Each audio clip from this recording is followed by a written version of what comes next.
Kuwait সফরে গিয়ে ভারতের প্রধানমন্ত্রীর মুকুটে নয়া পালক।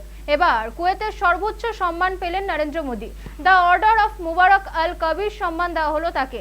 বিভিন্ন রাষ্ট্র দ্বারা প্রদত্ত 20তম আন্তর্জাতিক সম্মান পেলেন মোদী।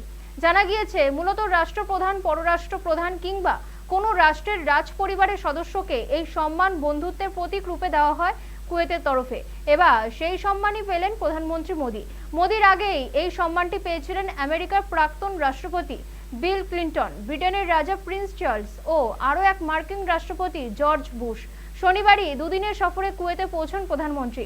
দীর্ঘ 43 বছর পর প্রথমবার কুয়েতের মাটিতে পা রাখলেন ভারতের কোনো রাষ্ট্রপ্রধান। এর আগে 1981 সালে ভারতের তৎকালীন প্রধানমন্ত্রী ইন্দিরা গান্ধী কুয়েত সফরে যান। এরপর সরাসরি নরেন্দ্র মোদী গেলেন মধ্যপ্রাচ্যের এই দেশে। কুয়েতের যুবরাজ আমির শেখ মেশাল আল আহমেদ আল জাবের আল সাবাহের আমন্ত্রণে সাড়া দিয়ে সেদেশে পা রাখেন মোদী।